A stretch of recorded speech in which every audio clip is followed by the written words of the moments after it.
태양광하고 천연가스와 관련된 어떤 움직임들이 의외로 좀 커지지 않을까. 네. 그러면 우리는 천연가스와 관련해서 일단 파이프 관련 기업이 있고 또는 조선업종이 거기에 해당이 됩니다. 네. 우리도 미국이 바이오 움직이면 꼭 같이 움직이는 경향들이 있는데 네. 다만 바이오가 움직인다고 해서 다 움직이는 건 아닐 거고 지난해 초 같은 경우는 이제 비만약 이런 네, 것들이 네, 됐다면 미국에도 움직이는 트렌드가 있겠죠. 그 트렌드에 부합하는 기업들을 잘 찾아보시는 게 어떨까라는 생각을 기본적으로 가지고 있고 앞서 말씀드렸던 스마트폰과 관련해서 뭔가 업그레이드가 된다고 했었을 때 네. 관련 부품이나 어떤 장비 회사들에 대해서도 우리가 뭔가 좋은 움직임이 생길 수도 있겠다 이런 생각을 가지고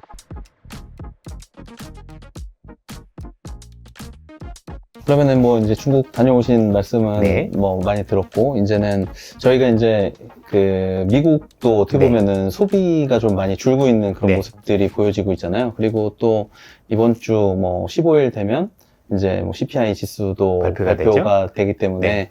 어떻게 보면 시장에서는 또 우리 또 매크로 시황 쪽으로 전문가시니까 우리 이사님이 이 CPI 발표 이후에 또 시장의 판세를 좀 한번 예측해 주신다면 어떤 게 있을까요? 우선 뭐 CPI가 어떻게 나올지는 네. 뭐 아마 이게 방영되는 날짜하고 조금 이제 여건 날 거는 같은데 네. 일단은 낮게 나온다는 걸 가정을 해보겠습니다. 네. 뭐 높게 나온다라면 일단은 시장이 네. 불안해할 건 어쩔 수 네. 없는 건데 네. 생각보다 CPI가 낮게 나온다라면 네. 물가 지수가 이제 예, 낮게 나온다, 그렇죠. 적게 올랐다, 예, 이제 그러니까 물가가. 지난달에 3.5였었으니까 네. YY 기준으로 네. 어쨌든 그거보다 낮게 나온다라면 일단은 시장은 여름에 어느 정도의 상승세를 기대하셔도 괜찮을 것 같아요. 네. 예, 물론 이게 지금 물가가 내려가는 것 자체가 향후에 경기 둔화를 뜻할 수도 있거든요. 네. 그래서 분명히 아마도 물가가 내려가면은 일부에서는 야, 이게 금리 인하가 중요한 게 아니라 경기가 둔화되는 신호니 그래서 시장이 많이 안 좋을 거 아니냐 네. 이런 생각을 하시는 분들이 네. 굉장히 많아질 수 있어요. 그래서 금리 인하하는 거 아니냐, 예, 이러면 맞아요. 조금 이제 안 좋게 예, 생각할 수가 맞습니다. 있으니까. 네. 제가 볼 때도 그게 틀린 생각은 아니에요. 네. 나름대로 일리도 있으신 게 맞고 아니 경기가 둔화되고 소비가 줄어드는데 주가가 올라라고 생각할 수 있지만 제가 볼 때는 조금 달라요. 뭐냐면 미국이 4, 50년 만에 처음 있는 투자 경제예요. 이 투자라는 게 굉장히 중요한 건데 네. 미국은 그동안 우리가 지금 여기 보시는 거의 대부분의 투자자들은 미국은 우리는 소비로밖에 안 보였어요. 네. 미국은 GDP의 70%가 소비예요. 네, 네. 그래서 미국 경제가 좋아진다 아니면 안 좋아진다는 소비가 소비가 늘었냐, 줄어드느냐 네. 안 느느냐였는데 지금은 미국이 미중 간의 갈등 이후에 공급망을 구축하기 위한 40년 만에 처음 있는 투자 경제다. 네. 그러면 소비가 침체로 가면 안 되긴 해요. 네. 그죠? 침체로 가지 않고 둔화 정도만 되면 네. 금리를 끌고 내려오잖아요. 네. 소비가 줄면 우리가 수요가 줄 거고 네. 수요가 줄면 금리나 기대가 높아지겠죠. 네. 그래서 금리를 끌고 내려오면 투자 환경은 더 좋아져요. 네. 투자라는 건 남의 돈을 빌려서 하는 경우가 많기 때문에 네. 금리가 내가 떨어지면 빌리는 돈에 금리가 떨어지면 더 유리해지겠죠. 네. 그래서 되려 이렇게 금리가 내려가는 현상 되면 그동안 많이 내렸었던 신재생 에너지들 네. 그렇죠? 아니면 천연가스와 관련된 기업들 네. 한국에서는 조선 정도가 될 거예요. 네. 그렇죠? 이런 기업들이 의외로 시세를 줄 가능성이 굉장히 높아 네. 보여요. 그래서 제가 보기엔 지금 올 여름에 미국을 둘러싼 환경을 보면 이제 5월 달에 시장이 쉬었으니까 저도 5월에 쉰다라고 막 방송을 통해서도 보셨겠지만 네. 좀 쉬어가고 그 뒤로 있을 6, 7월 시장은 생각보다 큰 유동성 장세가 펼쳐질 가능성이 있어서 네. 시장이 그래도 나름대로 긍정적 흐름을 보일 가능성이 높겠구나. 네. 첫 번째는 지금 말씀드렸지만 혹시 CPI가 내려간다고 가정을 하면 그로 인해서 금리가 내려가기도 하지만 이것 말고도 시장에서 유동성을 공급하는 여러 정책들이 같이 있어요. 네. 그렇죠? 그리고 이걸 통해서 현재 2, 3분기 이상의 경제를 끌어올려야 네. 바이든은 재선에 유리한 고지를 가겠죠. 네. 그렇죠? 그래서 이거는 재무부가 만든 게 확실합니다. 자, 첫 번째는 뭐냐면 QT라고 해서 양적 긴축이라고 보통 하는데 네. 그러니까 미국이 시장에서 돈을 걷어들이는 걸 얘기하는데 네. 규모를 줄였죠. 네. 그렇죠? 국채 기준으로는 600억 달러였더라는 걸 250억 달러로 줄였으니까 줄어든 만큼 시장의 유동성이 사실은 풀리는 네, 효과가 그렇죠. 있어요. 네. 그렇죠? 두 번째는 미국 재무부가 아마 다음 달부터 바이백이라는 걸 해요. 바이백이 국채를 도로 사들이는 겁니다. 국채를 도로 사들이면 재무부가 국채를 산다는 얘기는 돈을 주고 사는 거잖아요. 네. 그러니까 시중에는 돈이 풀리죠. 네. 그리고 채권을 샀으니 채권의 금리는 떨어질 거고요. 네. 그래서 잘 보시면 채권의 금리는 더 떨어지겠네. 네. 그런데 시중의 유동성은 풀리겠네? 이게 맞물려요. 전부 다 같은 방향을 맞습니다. 보고 있다고 같은 방향을 보시면 보고 네. 있죠. 네. 분명한 건 금리도 낮아지는데 유동성도 풀리는 거죠. 네. 소비 입장에서 보면 안 좋은 거지만 투자 입장에서 좋은 거죠. 네. 그래서 아마 소비 관련주는 쉬어갈 가능성, 오히려 투자 관련주는 오르겠죠. 네. 거기에다가 네. 지금 보면은 뭐 앞서서 설명해 주신 것처럼 이 금리가 이미 많이 올라와 있는 상태이기 때문에 네. 시장이 뭐 경기 둔화를 생각해서 금리를 떨어뜨린다기보다는 금리가 이제 좀 제자리를 찾아가는 맞아요. 그런 맞습니다. 모습으로 이해하시는 게 투자자분들 과하게 오른 면이 없잖아요. 있기 네, 때문에 네, 그렇죠. 일정 수준 네. 제자리를 찾아가는 정도로 네. 보시면 될 것 네. 같고, 그래서 올 여름 시장은 두려워하실 게 아니라 네. 오히려 긍정적 흐름을 네. 염두에 두고 앞서 말씀드렸던 그 투자 관련주와 네. 관련해서 네. 뭔가 조금 기회를 많이 모색해 봐야 되는 거 아닌가라고 생각이 듭니다. 아무래도 이제 금리가 떨어지게 되면 또 기술주에 대한 관심들도 많이 또 네. 높아질 수 있잖아요. 뭐 최근에 이제 뭐 투자와 관련돼서는 AI 관련된 인프라 투자들도 많이 진행이 되면서 뭐 전력 같은 회사들도 많이 예. 좋아지고 있는 상황이고, 그리고 또 바이오 업체들도 또 코로나 이후에 많이 쉬었었는데 네, 그런 쪽에도 또 관심이 또 많아질 수 있을 맞습니다. 것 같습니다. 일단 금리와 가장 민감한 게 미국 기준으로 놓고 네. 보면 제약바이오 산업하고 네. 러셀 2000 지수라 불리는 네. 중소형 지수가 됩니다. 네. 그러면 금리가 유의미하게 혹시 제 생각대로 간다라고 하면 미국에서 대형주도 좋지만 중소형주도 의외로 반등을 크게 할 가능성이 있다고 네. 봐야 될 것 같고, 그동안 쉬었던 제약바이오가 제가 볼 때 힘을 한번 낼 때가 되어 간다라고 보셔도 될 것 같고요. 네. 또 기술주는 제가 볼 때는 이전에 있었던 기술주도 좋지만 뭔가 조금 색깔이 바뀌어가는 느낌을 좀 많이 받았어요. 예컨대 최근에 미국 시장에서 보면 뭔가 좀 생각보다 많이 오르고 있네라는 기업이 두 가지가 눈에 띄어요. 네. 하나는 애플이고요. 네. 하나는 퀄컴이라는 회사입니다. 그렇죠? 퀄컴이요? 네. 그러면 이 퀄컴하고 애플이 동시에 오르고 있다는 얘기는 누가 보더라도 AI와 관련해서 이제는 방향이 온 디바이스 쪽으로 가고 퀄컴하고 있구나. 좀 다른 건가요? 같은 겁니다. 아, 네. 제가 좀 발음이 좀 안 좋아요. 참고로 네, 깜짝이야. 우리 대표님은 네. 미국에서 유학을 하셨고요. 아니. 저는 아시겠지만 한국에서도 제일 한국다운 대학을 나온 거 알고 계시죠, 그죠? 네. 아마 우리 캘커에를 제가 잘못 다른 게 또 있나? 맞습니다. 예, 네, 제가 네. 좀 발음이 네. 안 좋아서 죄송합니다. 예, 네. 네. 한국식으로 보통 국산 발음이랑 보통 표현을 많이 하는데 네네. 네. 전 버네너 뭐 이게 아니라 바나나 이렇게 발음하는 사람이기 네. 때문에 예, 나름대로 네. 학력고사는 다 맞고 아, 들어갔고요. 네.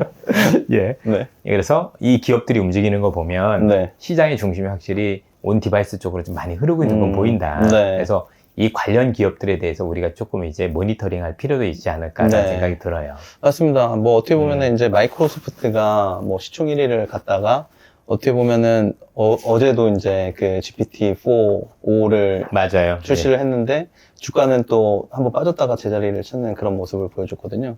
근데 뭐 애플의 약진이 최근에 좀 두드러진다는 말씀을 해주셨고, 그리고 또 아까 폴더블 관련된 이슈들도 이야기해 주셨는데 그게 또 좀 같은 맥락으로 또 이해가 됩니다. 그렇죠. 네. 요게 다 연결돼서 의외로 그쪽에서 우리가 그동안 잘 안 봤던 쪽인데 그렇죠. 나름대로 새로운 어떤 추세가 형성될 가능성이 네. 일단 크다라고 봐야 되는 네. 게 일단은 그런 거잖아요.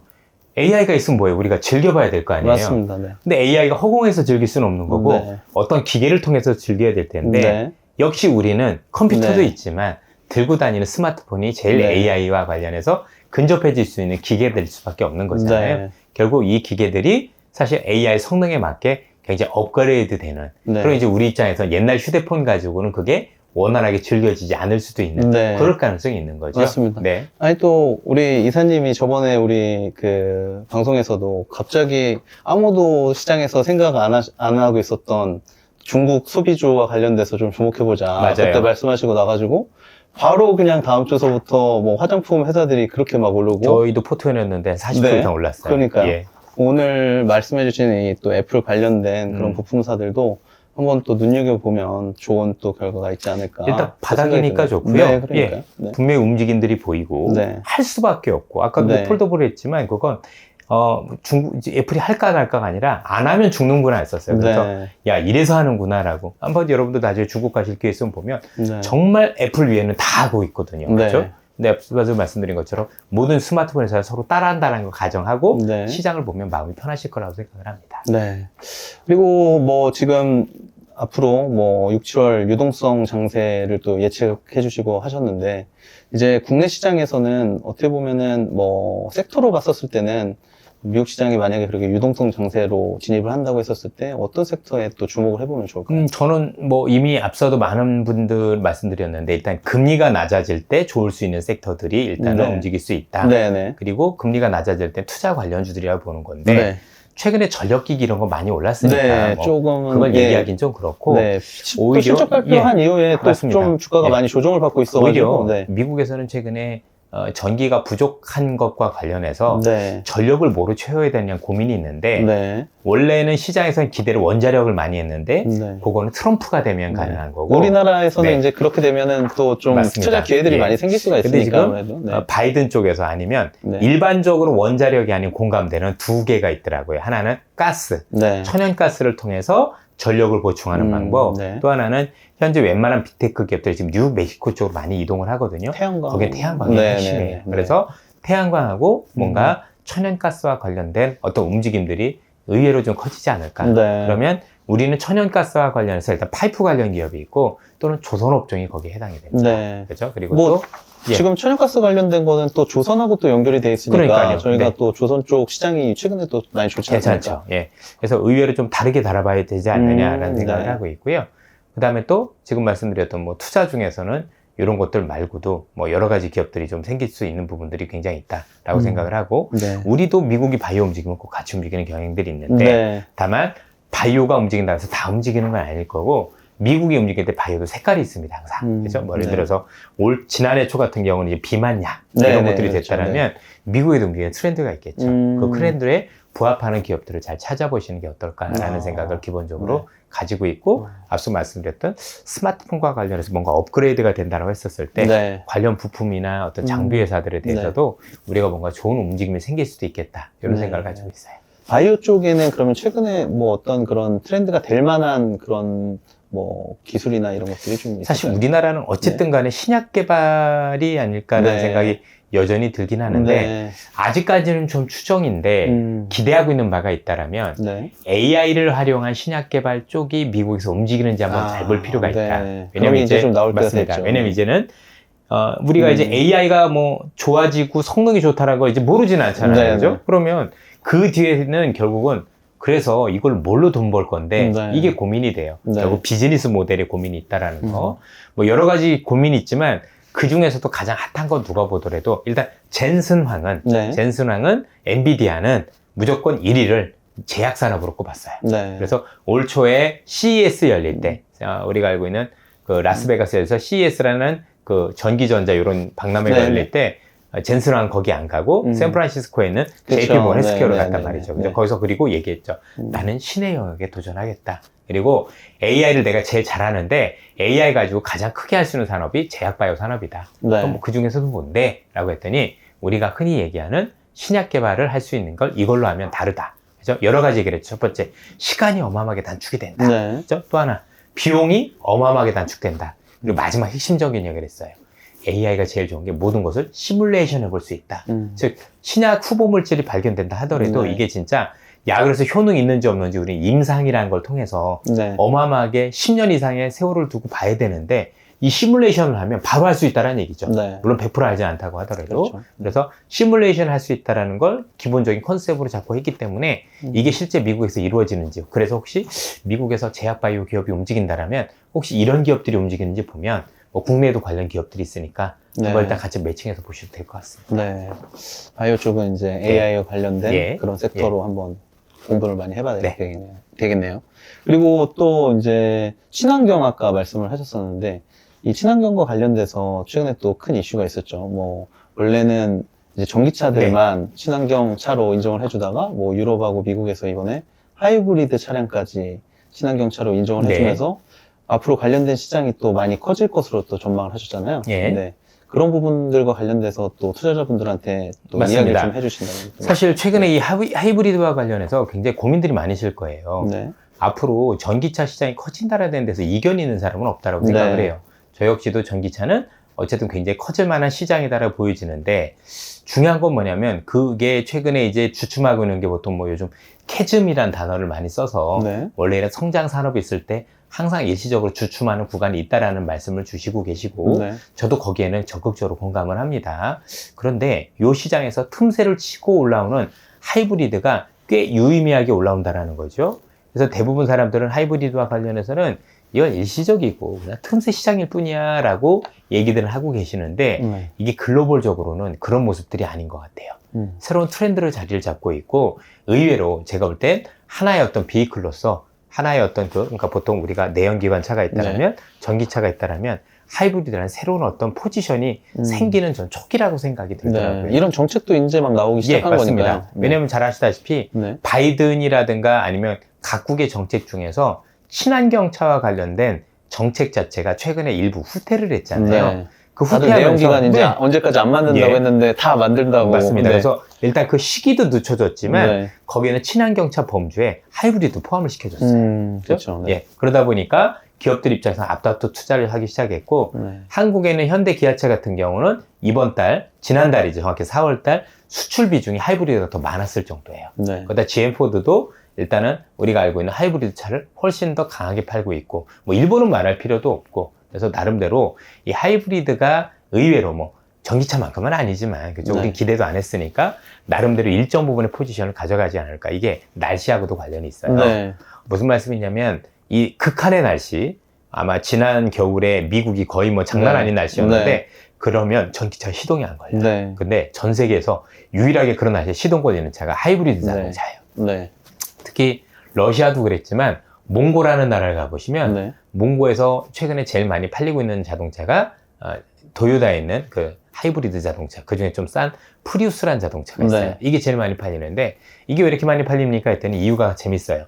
이게 이 추위에서 유일하게 시동이 걸려요. 이런 대답들이 돌아왔다는 거죠. 그래서 최근에 기후변화와 관련해서 너무 극한의 집안에서는 사실은 전기차보다는 유용성 측면에서 실용성 측면에서는 일단은 환경도 지켜야 되겠고 그 다음에 원유와 관련해서도 일단 비용도 싸고 나름대로 그래서 나름대로 요거를 이제 제가 볼 때는 채택해서 일시적인 어떤 현상들이 아니라 새로운 트렌드로 자리 잡고 있다. 그래서 미국도 마찬가지고 일본도 마찬가지고 국내에서도 하이브리드 관련주가 없지 않습니다. 이런 기업들은 일단은 이렇게 보시면 되죠. 일단 시장이 커지네. 시장이 커지네. 두 번째, 우리나라에 있는 기업들은 일단은 차종에 대해서 늘어나네. 보통 한 차종이 아니라 두 차종, 세 차종, 네 차종 늘어나잖아요. 이것도 커지는 거잖아요. 그럼 일단 볼륨이 굉장히 커진다라고 봐야 되는 거니까 매출도 앞으로 증가할 가능성이 높고 매출이 많이 증가하면 만들 애들이 나밖에 없는 경우들이 되게 많거든요.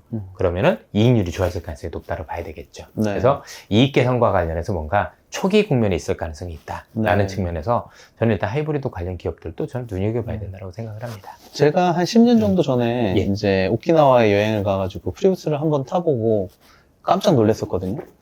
이제 그때 기름이 별로 없어서 제가 이제 뭐 일주일 동안 저희는 여행을 가면 많이 와이프랑 돌아다니는 편이라서 이제 기름을 이제 풀로 넣고서 뭐 운전을 했는데 일주일 동안 계속 이제 고속도로를 왔다 갔다 했거든요. 그런데 한 칸을 채 못 썼습니다. 그래가지고 와, 이 진짜 기름 냄새만 맡고 간다는 이야기가 있잖아요. 진짜 그럴 정도로 연비가 너무 좋아서 이제 한국 들어와서 아, 이 차는 진짜 미래형 자동차다라고 해서 제가 이제 프리우스를 하나 구매를 했는데 정말 저는 만족을 했었고. 그럼요. 특히 이제 글로벌적으로 똑같은 현상들이 일어나고 있는 게 아까도 날수도 말씀드렸지만 또 하나 있는 게 대도시 사는 사람들 같은 경우는 사실 이게 기름을 많이 먹는 자동차들도 고속도로에서는 연비가 나쁘지 않거든요. 근데 대부분 시내 주행에서 가다서다를 반복할 때 더 하는데 하이브리드는 그때 쓰이지 않습니까? 맞습니다. 그래서 꽤 유용한 수단이 될 수 있고 최근에 경제가 어려웠고 물가가 높은 것도 관련이 있는 거니까 적지 않은 어떤 반향을 일으킬 거라고 생각을 해요. 이제 니치마켓이 아니라 확실한 포지션을 저는 니치마켓은 아닌 것 같아요. 그거보다는 조금 더 뭐 다른 시장보다는 아니겠지만 그래도 우리가 생각했던 것보다 꽤 의미 있는 포지션을 구축할 수 있는 그런 어떤 초기 국면이 아닌가라는 생각을 조심스럽게 가지고 있습니다. 그리고 저희가 이제 지난주에도 만났었잖아요. 그때 이제 똑같이 하이브리드 관련돼서 이야기를 나누다가 아, 전기차가 상당히 무겁다는 걸 그때 이제 이사님 통해서 처음 알게 됐는데 얼마나 이제 내연기관 자동차하고 비교했을 때 무겁은 거죠? 일반적인 전기 자동차가 이제 배터리 무게 이런 것들과 관련해서 무거운데 보통은 500kg 정도가 무겁다라고 보시면 됩니다. 그러니까 저는 그 얘기를 듣고 깜짝 놀랐습니다. 이게 무겁다 보니까 의외의 산업이 발달한 경우들이 있습니다. 첫 번째는 타이어 산업입니다. 네. 이 타이어들 같은 경우 일단 네. 전기차와 관련된 타이어는 그 무게만큼 그걸 견뎌야 되기 때문에 네. 일단은 더 비싼 타이어를 네. 써야 되고요. 또 하나는 전기차를 타보신 분들은 알겠지만 전기차 출발할 때 네. 급하게 출발을 해요. 좀 많이 네. 마모가 있죠. 그 다음에 우리가 흘러다닐 때 코너링을 할 때도 보면 코너링 할 때도 당연히 무게가 무게가 있으니까 많이 아무래도 짓눌려요. 그래서 타이어 수명이 되게 짧습니다. 아, 그래서 전체적으로 타이어 교체 주기가 굉장히 빨라지는 흐름이 있고요. 네. 그래서 최근에 아마 타이어 주가들이 나쁘지 네, 않았었을 거예요. 네. 그렇죠? 이런 것들과 확실히 네. 관련이 있다 이렇게 보셔야 되고요. 또 하나는 우리나라들 같은 경우 예전에 지어진 건물들 같은 경우 이 주차장이 엘리베이터식으로 돼 있는 데 많잖아요. 네. 여기는 전기차가 못 들어가요. 그래서 네. 전기차가 그 무게를 견디지 않게 네. 설계가 돼 있기 때문에 이렇게 보시면 되죠. 기존에 있었던 차에서 어마어마하게 무거운 성인 4명이 앉았다면 5명이죠. 네. 4명이 아니라 네. 100kg짜리는 별로 없을 거니까요. 네. 그거 앉아있다고 생각하죠. 그럼 끊어질 네. 수도 있는 거예요. 그렇죠. 그래서 리프트 문제도 있고 그래서 여러 가지 문제를 야기하고 있다는 점에서 사실 의외의 틈새 시장들이 생기고 있는 것도 네. 분명합니다. 일단 그래서 자동차는 의외의 청바지 사업이 될 가능성도 없잖아 있어 보인다라는 측면에서 네. 일단 전기차도 되게 좋아지고 있는데 이게 전기차가 이런 것들 문제 때문에 이런 산업들이 좋을 수도 있겠구나. 이런 아이디어들도 저는 많이 생길 것 같아요. 네. 뭐 진짜 그때 이렇게 무겁다는 걸 알게 된 다음에 이제 타이어 주가나 이런 것들 확인해 보니까 뭐 엄청나게 실적도 좋아지고 맞습니다. 있는 예. 것 같고요. 이상한 짓만 안 했으면 이게 네. 실적이 좋았겠죠. 그러니까 그렇죠? 말입니다. 예. 네. 그렇습니다. 그리고 또 최근에 이제 또 한국 시장 하면 방산 업체들을 네. 또 빼놓지 않고는 이야기할 수가 없는데요. 특히나 이제 뭐 조선하고 맞물린 뭐 하나오션 같은 회사들도 최근에 이제 뭐 선박 뭐 예, 잠수함이라든지 이런 쪽에 예. 관련된 이슈들도 많이 있었고, 그리고 어떻게 보면 올해 가장 화두가 되는 게 이제 미국의 대선이 있지 않습니까? 맞아요. 대선을 앞두고 또 뭐 중국이 대한해협에서 어떤 뭐 이슈를 만들어낼지, 또 북한이 또 어떤 뭐 도발을 해올지에 대한 그런 우려감들도 많이 높은 상황인데, 이런 상황에서 어떻게 보면은 뭐 방산주가 그런 어떤 우려감을 해소시킬 수 있는 그런 해치 역할을 또 해줄 수 있을 거라고 생각하거든요. 예, 뭐 네. 충분히 그럴 가능성이 있다라고 네. 보여지고 우리나라 방산이 아마 처음에 보셨던 거에 비해서 훨씬 더 많이 발전했을 거예요. 네. 대부분 군대 갔다 오선 남성분들이 오히려 방산에 더 부정적이셨어요. 내가 군대 갔다 써보니까, 왔는데 네. 뭐 써보니까 다 맨날 고장나. 또는 뭐 내가 썼던 거 6.25 때 썼던 거야. 네. 이런 말씀들을 많이 네. 주시거든요. 우리가 이 정도면 다른 나라는 네. 더 한 거예요. 네. 사실은 네. 엉터리라고 보시면 되고요. 네. 우리나라 무기가 이렇게 대단해진 거는 결국 글로벌 시장의 긴장감이 높아졌기 때문입니다. 제가 이런 표현을 많이 씁니다. 부부간에도 갈등이 생기면 싸우잖아요. 네. 그럼 국가 간에 갈등이 늘었다는 얘기는 싸움이 잦아진다는 얘기도 뜻하는 거예요. 특히 유럽 지역 같은 경우는요, 일반인들이 많이 인식을 안 해서 그렇지 원래 유럽은 30년마다 주기적으로 큰 전쟁이 일어났던 대륙이었어요. 네. 우리가 멀리 보면 옛날에 그 로마 시대부터 시작을 해서 좀 근세에 가깝게 보면 나폴레옹 시대도 말이 나폴레옹이 전쟁만 했던 거잖아요. 이 친구는. 네. 그죠? 네. 그리고 나서 보불 전쟁, 그 30년 뒤에 1차 대전, 2차 대전. 그러다가 이 전쟁이 크게 안 터졌던 이유는 두 가지가 있었어요. 네. 하나는 핵이라는 게 나오면서 전쟁 억제력이 일단 있어서 큰 전쟁이 없었었던 네. 거고, 하나가 뭐냐면 그게 세계화였었어요. 음. 세계화가 되면서 보통 우리의 적이라고 알고 있었던 중국이나 아니면 보통 동유럽 국가들, 러시아. 네. 왜냐면 여기가 옛날에 바르샤바 조약기구라고 해서 이쪽에 나토하고 군사적으로 대척점에 있는 애들이었는데 얘네들이 우리의 생산 기지가 된 거예요. 네. 그러니 전쟁을 할 리가 없었던 네. 거죠. 근데 지금 들리는 단어가 뭔가요? 미중 갈등. 네. 미중 갈등. 쉽게 얘기하면 내 생산 기지를 떼우는 거죠. 그만큼 어떻게 되겠어요? 나중에 갈등의 요소가 늘어날 수 있겠죠. 네. 그렇죠? 그 다음에 또 유럽도 러시아가 일단은 우크라이나를 치기 시작했죠. 예전에 바르샤바 조약기구에 있던 애들이 지금 당하고 있는 거죠. 네. 그래서 유럽의 전쟁에 대한 공포가 다시 태어나기 시작을 했고, 그걸 가장 크게 반중해주는 두 국가가 있어요. 하나는 폴란드예요. 폴란드는 1, 2차 대전 때 제일 먼저 얻어맞은 데가 여기예요. 네. 2차 대전 때 단지라는 데를 독일이 침공을 하면서 시작돼서 네. 카틴숲의 학살도 있었었고 여러 가지 관련해서 아픈 기억들이 있어서 앞뒤 안 보고 우크라이나 전쟁 터지자마자 한국한테 무기 줘라고 했던 네. 거예요. 그죠? 내가 또 당할 수 있으니까. 그럼 얘는 그렇다 치고 트라우마가 있는 애 치고, 최근에 우리가 알고 있는 스웨덴이 중립국인데 나토에 가입했어요. 나토는 군사동맹입니다. 네. 군사동맹에 가입했다는 의미가 뭘까요? 내 힘으로는 러시아를 못 막으니 네. 이런 군사동맹 안에서 뭔가 안전함을 강구하겠다는 얘기가 되는 거거든요. 그만큼 유럽인들이 느끼는 전쟁의 공포는 의외로 커요. 그래서 네. 얼마 전에 바르시아, 폴란드에 있는 총리도 와서 전쟁 가능성이 높다라고 있었고요. 그걸 공식적으로 발표한 신문만 쳐도 나와요. 네네. 그다음에 발투산국도 그 얘기를 하고 있고 유럽에는 많은 국가들이 똑같은 얘기를 해요. 근데 문제는 무기가 아예 없어요. 그 나라들이 이제 우리나라를 러브콜을 한다는데 또 이유가 있을 것 같아요. 그렇죠. 네. 왜냐하면 지금 이 국가들이 러브콜을 하려면 유럽은 당연히 유럽 자체적으로 무기를 만들고 싶어 하죠. 네. 지금 유럽에서 무기를 제대로 상생할 수 있는 국가가 사실 프랑스 하나예요. 프랑스만 유일하게 무기와 관련된 밸류 체인을 유지했고요. 독일도 없어요. 그러니까 제 생각에는 독일이나 이탈리아 정도는 좀 있을 거라고 생각이 없습니다. 듭니다. 예. 그래서 이런 국가들이 이제부터 밸류 체인을 만들어 간다고 하더라도 자국의 무기를 채우는 데만 해도 네. 생각보다 많은 시간이 소요가 그렇겠죠. 돼요. 네. 근데 진짜 살 떨리는 애들은 얘들이 아니잖아요. 누굴까요? 지금 러시아가 전쟁하고 막 있는데. 두고 네. 있는 애들, 그죠? 네. 동유럽 국가들이잖아요. 네. 얘네는 지금 텅 비어 있거든요. 그러면 우리 먼저 지금 최근에 제가 알기로는 유럽에서 야 미국 무기하고 한국 무기에 대해서 경계론을 내리고 이거 우리가 다 해야 되지 않겠어라는 움직임들이 있어서 견제를 한 건 사실이지만 네. 현실적으로 그럼에도 불구하고 본인들을 만들어줄 수 없는 게 사실이라는 네. 거죠. 그래서 상당 부분 우리한테 수혜가 들어올 가능성이 높다라고 보여지고요. 네. 하나가 더 있어요. 네. 뭐가 있냐면 최근에 전쟁의 양상이 바뀌었어요. 전쟁의 양상이 뭔가 가성비적인 무기? 예를 들어 네. 이런 거죠. 드론 같은 예, 거. 드론 같은 거. 네네. 야, 드론을 하나 날렸는데 이 드론을 격추하기 위해서 몇 억짜리 미사일을 쏘고 있더라는 네. 얘기죠.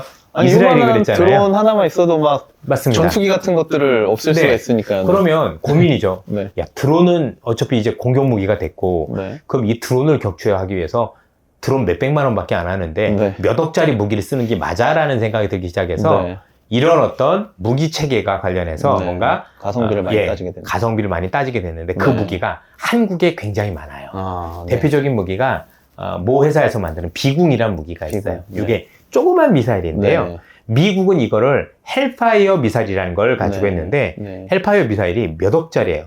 몇 억까지는 지대공으로 가고 쏘는 거. 네. 뭐 이렇게 예를 들면 소형 함정을 쏴서 맞추기도 네, 네, 하고 네, 네. 이런 건데 네. 그게 할 때 1억이 넘는 미사일을 쏘니까 애매한데 우리나라 건 몇 천만 원밖에 안 해요. 네. 그러니까 훨씬 더 좋은 거죠. 그래서 최근에 미국에서 이 우리 무기를 사가려고 이미 이게 8번의 사격에 성공해야 네. 되는데 지금 7번 성공했고 네. 이번에 림팩 훈련이라 그래서 미국에서 해상 훈련이 있는데 거기서만 통과하면 통과가 되거든요. 그럼 사상 최초로 우리가 미국에 이게 무기를 역수출하는 그러면 우리 레벨이 달라지는 거예요. 그죠? 네. 이런 일도 일어나고 있다는 얘기죠. 그래서 일단은 글로벌 전체적으로 우리가 하는 전쟁에 대한 긴장감 때문에 무기 수요가 많다. 네. 근데 그런 거에 비해서 사실 수요에 비해서 수요가 어마어마한데 공급이 없다라는 게 첫 번째. 네. 그래서 외교를 이길 수 있는 게 우리밖에 없는 이 공급의 힘이다라는 게 첫 번째고, 네. 두 번째 우리 무기의 포지션이죠.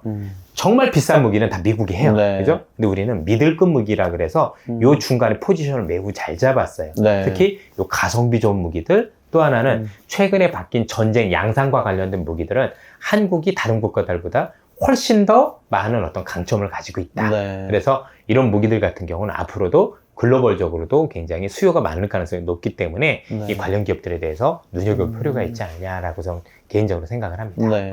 뭐 전쟁 같은 것들이 있을 때만 반짝 오르고 하는 게 아니라 이제 전반적으로 긴 추세를 놓고 봤을 때도 실적도 꾸준하게 좋아질 수 있고 이게 네. 전쟁이 한번 일어나면 네. 무기를 갖추는 데 끝나는 게 아니라 군비 경쟁을 시작을 해요. 네. 누가 더 그렇죠. 무기를 많냐 경쟁을 시작하게 되고요. 그래도 또 이제 맞습니다. 전쟁이 생기지가 않으니까. 두 번째가 사람들이 많이 놓치는 게 방산산업은요. 네. 한 번 팔면 50년 사업이에요. 이게. 네. 최소 30. 뭐냐면 무기체계를 우리 거 가져갔으면 네. 앞으로도 우리 걸 계속 사야 돼요. 네. 두 번째는 AS 비용이 엄청나요. 아. 이거 비용 다 우리 거예요. 네. 실적. 그리고 얘네가 AS만 한 게 아니라 이 무기를 개량하고 개발하는 비용을 같이 대게 돼 있어서 우리 기업들은 비용이 엄청나게 줄어들어요. 아. 그걸 사람들이 아직도 계산에 못 넣는 것 같아요. 네. 예. 아, 그런 부분들이 또 있네요. 예. 왜냐면 무기라는 건 네.